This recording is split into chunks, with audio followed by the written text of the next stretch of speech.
Okay, so we're still in September. We're after the Can of Duty event now. Jungle Boys come to town. Yes. You start dabbling into starting a media company of your own? Yes, yes.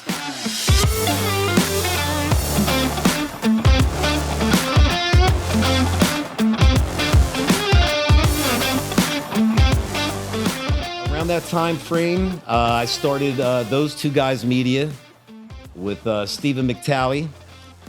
And we had just started doing our thing. Jungle Boys had come into town, and I said, hey, man, we're going to go over to Jungle Boys. They're opening in Orlando. This is my town, man. Let's head over there, and that's what we did. So you went to the Jungle Boys opening in Orlando. What was the experience like there? Oh, man, it was one of the most awesomest experiences that I've had from a company. You know, I walked in the doors and they immediately knew who I was. You know, they're like, oh, we follow you. You know, Crystal, she's so amazing over there. Shout out to Crystal over at Jungle Boys. I just love her so much. I've built this bond with her. She's such an amazing lady and boss lady. She's doing big things for Jungle Boys. And I just have so much love and respect for her. But I walked in the building. She knew who I was. You know, we had the cameras in tow. She said, hey, we can't do that. However, I know what you do. Can you come next week, Tuesday, before we open? I will give you guys free reign of the store. And I said, yeah, perfect. So I reached out to another influencer I have so much love for, Miss Mary Janae. And I got her on board, and we walked in the building, man, and we did our thing. I know you guys have seen the video. It came out hot. Yeah, hell yeah. And shout outs to Mary Janae. Yeah, yeah. So you mentioned you started Two Guys Media. What's going on with that? All right, so Two Guys Media, I came up with the name. What it was I had a friend, Stephen McTally. He was in the community for a long time. Nobody really knows this guy. He's a secretive guy. He's never been out, any of that kind of stuff. He's only been out in the community 2 times. One, when I was doing grand openings for the Bozo brand, he came out one time. And then when I did my second grand opening with Liberty, he came out for the second time ever. He had been doing reels. I do hot reels, as you know, man. My reels are like movies. And he said, yo, Flex, you know, we both do this. Let's try to do something together. And I had known him from the beginning. And I know I just went through the Sunshine stuff, the Stoner Girl stuff. All my friends are like, you need to just be just Flex, you know? But the videography thing, I was like, man, what kind of harm could that be, you know? So yeah, we started Those Two Guys Media. And as you saw, you know, we did a lot of production, a couple grand openings for Liberty Health Science. And one of the last openings, I feel like we were really on top of the game. Like, you know, you saw me interviewing other influencers and patients. I had the microphones, really professional. We got a lot of rave from that. And I was like, man, we finally got the formula and we are going to be on our way. So then what happened? So then what happens? That's a good question, man, because I'm still trying to figure it out myself. Okay. All right. And again, I'm not bashing anyone. I'm just telling my side of the story. All right. You know, throughout my partnership with Mr. McTally, man, I'm not going to say nothing bad about the guy. You know what I mean? If he didn't get a certain amount of attention on his reels, right? I use Grow Healthy, for instance, because he loved Grow Healthy. You know, if Grow Healthy didn't like or comment on his post, it bothered him. It would bother him to the point where he would unfollow them. He would take the post down. He would take all his reels down. You know, a couple of days later, put them all back up.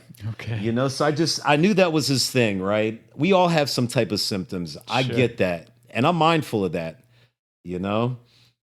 So on this particular moment, we had a shoot coming up in like a week. I hadn't really heard from him. I happened to go on my LinkedIn, and on LinkedIn, you could tell when people look at your profile. So I'm like, oh man, I haven't heard from him. He's looking at my LinkedIn. So I send another message. I'm like, yo, I see you looking at my LinkedIn. What's up, dude? Is everything good? I kind of figured it had to do, he had tagged me in his post that he had done in a story, but it was Dab Day weekend. I was busy. I wasn't on my phone. I'm just assuming this because of previous patterns. I said, oh man, I feel like he might be upset I didn't return the love. And again, this is from him too. Like, he was adamant on that. If they're not going to like my stuff, I'm not going to follow him, you know? So I just assumed that. I said, I'm not going to reach out to him. I'll let him calm down, whatever he's going through. So he never responds to my message. Later on that night, I get this email. And it's like, Flex, I got these issues, family issues. I got health issues, which I could never be mad at, right? Sure. I'm not going to hang out with you and call you my bro and not love you. You know what I mean? Sure. I understand that. I know family dynamics and stuff. So that's fine. I can't be mad at him about that. But the part in the email that got me hot was this guy puts in there, I could be gone 6 weeks, 6 months, 6 years. I don't know. Right. So I'm like, yo, what kind of shit is this? Right. We start a business together and I tell you, yo, I might not be back for 6 months. What would you think? Or 6 years. Or 6 years. Yeah, that's not a great way to do business. You're absolutely right. It's not good for business, right? And the thing with him was that he wanted to start this off as a hobby. Me, I'm trying to do business. But he's like, Flex, I got a family. I can't always do this. And I say, okay, understandable. We could do hobby. But then he was going out buying business cards. Yeah, I'm excited. We got business cards. And it's like, yo, bro, all right, slow down. You said hobby. The next week, yo, I got T-shirts and hats. So I'm like, all right, this guy's about business. Yo, I got the LLC. Like, he went and did all this.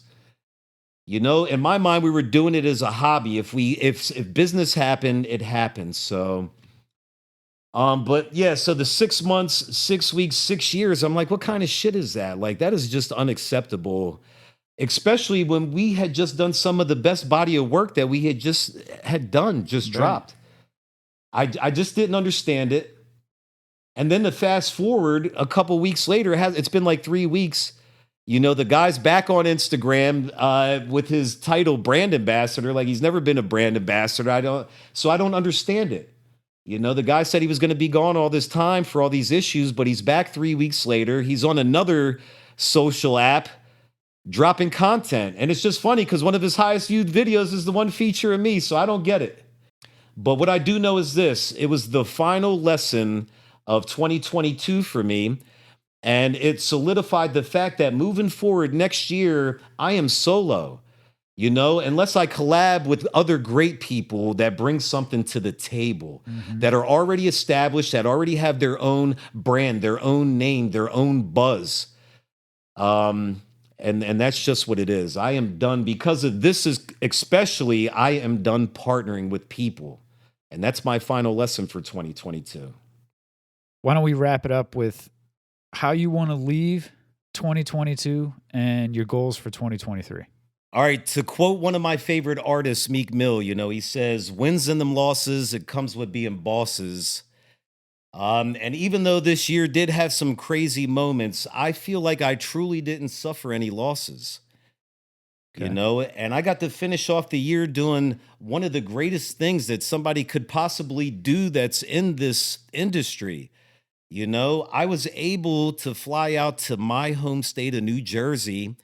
And thanks to Air Wellness, shout out to my girls Cam and Sam, Mike, everybody over in Jersey, man. They let me tour both grow facilities over there. Wow. And for me, reading that High Times magazine way back in the 90s, and you see the guy standing in the middle of the weed field, that was a dream. Right. So above anything else, all the shit that I went through this year, and there was some shit, none of it mattered.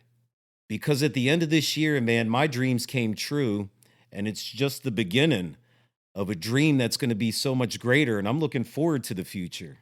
And as far as ending this year, I'm going to say I'm ending it right here on DroTV. This interview right here is how I'm ending the year. As a matter of fact, when you say cut, it's over. Sunshine Cannabis, Bozo brand, over. Stoner Girl Tay, over. That whole goofy community, over. Those two guys media, over. Anything nasty, negative, it's all over. When this interview says cut. And I know moving into 2023, I got some big things on the way. I got a giant event. I got tons of events coming, tons of collabs coming with some great people. You're going to see me on the West Coast. Who knows? You're going to see me in Massachusetts, maybe. And you're definitely going to see me at a couple more grow facilities here in our state of Florida. And anything else before we say cut? I just want to thank you for the opportunity to even let me come on here and do this. You know, like you said, we've gotten to hang out a few times, and I trust you so much. And I just love your format here, and you're doing great things. And I just wish you, uh, Zach behind the scenes, your whole brand, your whole movement. I just wish you guys the very best. You're doing great things here, and I just know you're going to bring more light to some of the other greater influencers here, the other great content creators, the other great activists, you know, people that are making change here. Because that's what it's about to me. It's about making change. You know, anybody can grab a dab rig and blow some obnoxious cloud out. Like, that's easy, one, two, three. You know, but what's not easy is bringing change to a community, whether it be a law, you know, whether it be saving a life. And I just know that you're going to feature more people like that in the future. And I'm looking forward to it. And I'm looking forward to doing more collaborations with you guys as well. So thank you. StonerBro Flex here on DroTV, wrapping up 2022. If you like this type of content and enjoyed this episode, go down and leave a comment for Flex. What did you think about some of the things he had to say? What are your goals for 2023? And make sure you subscribe to DroTV here on YouTube, because if you think it's just getting started with Flex, you're right. Just wait and see what we have in store for 2023. So my man, Flex. Boom. That's what it is, man. Another successful episode. And yeah, we're looking forward to the future, man. We'll see you 2023. And that, as they say, is that. It's a wrap. Peace, everybody. Oh.